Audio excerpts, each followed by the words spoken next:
안녕하세요. 저는 철학 유튜브 채널로서 가장 구독자가 많은 5분 뚝딱 철학 유튜브를 운영하고 있는 김필령이라고 합니다. 현재 직업은 회사원이고요. 회사를 다니면서 철학을 공부했고 틈틈이 유튜브 크리에이터로서 활동을 하고 있습니다. 그리고 이번에 유튜브 영상을 체계적으로 정리해서 5분 뚝딱 철학 생각의 역사 책을 출판하게 되었습니다.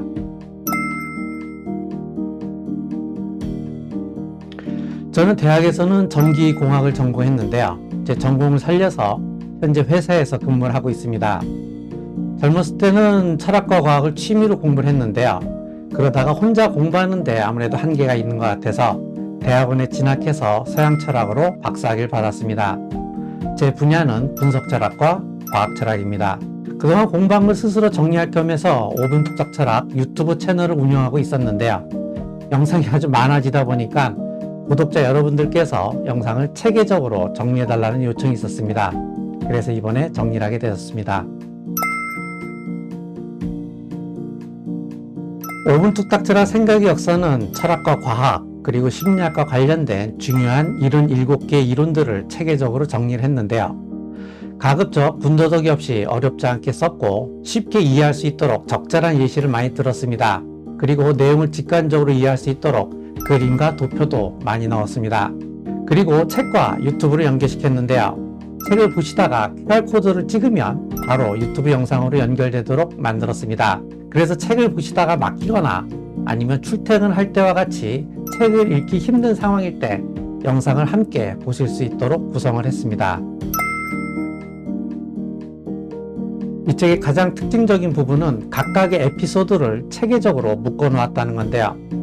사실 철학이라는 것이 그 내용 자체가 어렵다기보다는 어떤 경우에는 그 전체적인 맥락에 대한 이해가 부족하다 보니까 그냥 내용이 막연하게 어렵게 보이는 경우가 있습니다. 그래서 이 책에서는 그러한 점을 해소하기 위해서 각각의 철학 이론들이 어떤 맥락에서 어떤 질문에 대답하기 위해서 제시된 것인지에 대한 전체 그림을 보여주는 데 초점을 맞췄습니다.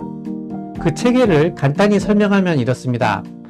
플라톤은 인간의 영혼을 3개의 영역으로 구분을 했는데요. 머리로 대표되는 이성과 지성의 영역, 심장으로 대표되는 의지와 도덕의 영역, 위장으로 대표되는 욕구와 욕망의 영역입니다. 이것을 각각 진선미라고 하죠. 저도 이러한 구분에 따라서 이성과 지성의 영역은 존재론, 인식론, 논리학, 과학과 수학, 언어와 구조 파트로 나누었고요. 의지와 도덕의 영역은 윤리학, 심리학, 정치철학, 종교철학 파트로 나누었습니다. 그리고 욕구와 욕망의 영역에는 미학 파트가 있죠. 그런데 이러한 파트에는 고대, 중세, 근대, 현대 시대에 따라서 여러 문제들과 쟁점들이 있었는데요. 이러한 문제들과 쟁점들을 중심으로 해서 에피소드를 묶었습니다.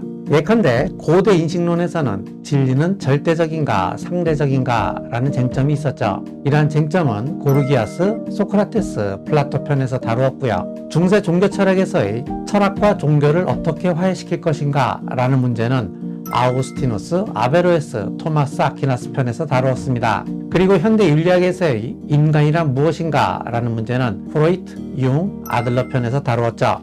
이 중에서 인간이란 무엇인가 라는 문제에 대해서 봅시다. 이 문제를 보기 위해서는 3명의 정신분석학자를 소환해야 하는데요. 그들이 바로 프로이트, 융, 아들러입니다. 먼저 프로이트는 인간의 무의식 속에는 식욕, 성욕, 배설욕과 같은 원초적 욕구와 폭력적 충동이 있다고 보았는데요. 그래서 프로이트는 유아에게도 성욕이 있다는 유아 성욕론과 남자아이는 어머니에 대해서 에로스의 감정을 가진다는 오이디푸스 컴플렉스를 강조했습니다. 그런데 프로이트의 제자였던 칼 융은 처음에는 프로이트의 무의식에 매료되었는데요. 그런데 나중에는 인간의 무의식을 욕망과 충동으로만 보는 프로이트에 반대했습니다. 융은 인간의 무의식을 자신에게 내재되어 있는 잠재성이라고 보았어요. 그래서 진정한 자기를 찾기 위해서는 자신의 마음의 문을 열고 자신의 무의식과 대면해야 한다고 보았습니다.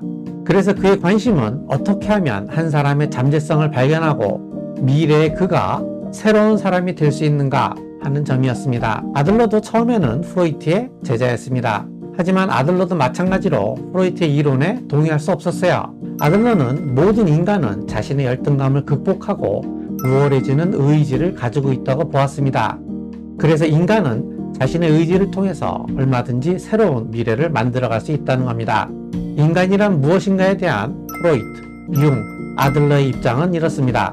프로이트에게 인간이란 자신의 무의식 속에 성적 욕망과 폭력적 충동을 감추고 있는 존재이며, 융에게 인간이란 무한한 잠재력을 가진 존재이며, 아들러에게 인간이란 자신의 열등감을 극복하고 우월해지려는 의지를 가진 존재입니다. 이처럼 저는 책에서 인간이란 무엇인가와 같은 문제에 대한 여러 사람들의 다양한 이론들을 정리하였습니다. 저는 이 책을 정리하면서 직접적으로 언급하진 않았지만 독자 여러분들이 제 책을 읽고 이해했으면 하는 메시지가 두 가지가 있었는데요. 첫 번째는 당연한 게 아니라는 겁니다. 우리는 살면서 당연히 옳다고 믿는 것들이 있습니다.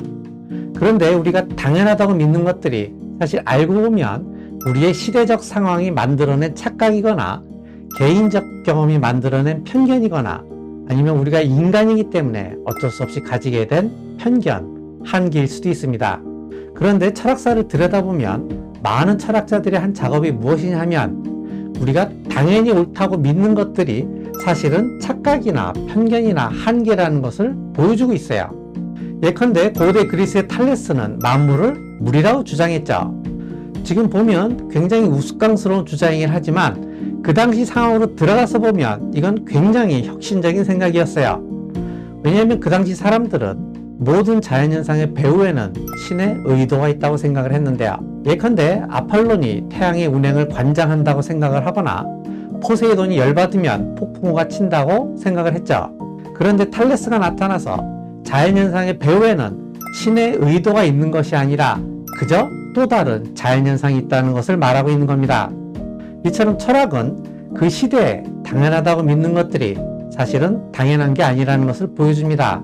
독자들이 알았으면 하는 두 번째 메시지는 과학에 대한 철학적 논란이 있을 수 있다는 겁니다. 우리는 과학의 시대를 살고 있죠.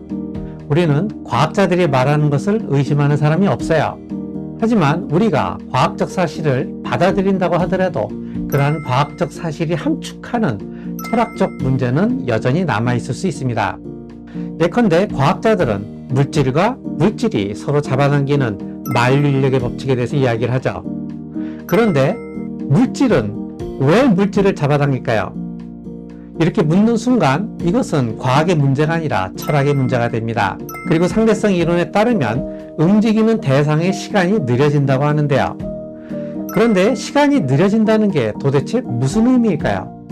그리고 시간이 느려진다는 것과 시계가 느려진다는 것은 다른 의미인가요? 이렇게 묻는 순간 이것은 과학의 문제가 아니라 철학의 문제가 되어버립니다. 이처럼 과학적으로 확실한 사실도 철학적으로 논란이 될 수 있다는 겁니다. 이러한 점을 독자 여러분이 알아주었으면 하는 바람이 있었습니다. 철학은 어렵죠. 그런데 사실 알고 보면 그 내용 자체가 어렵다기보다는 철학이라는 분야가 너무 방대하기 때문에 그 맥락을 놓쳐서 어려워 보이는 것일 수도 있습니다. 그래서 이 책을 읽고 철학사 전체의 지도를 보고 전체 맥락을 이해하게 되면 철학이 그렇게 어렵게만 느껴지진 않을 겁니다. 그래서 이 책은 철학과 인문학에 관심이 있으신 분에게 많은 도움이 될 것이라고 자부합니다. 그리고 수능, 국어, 비문학 지문에 철학에 관련된 내용이 많이 나오는데요. 그래서 수능을 준비하는 데에도 많은 도움이 될 거라고 생각을 합니다. 지금까지 5분 뚝딱 철학 유튜브 영상을 약 100여 개 정도 올렸는데요.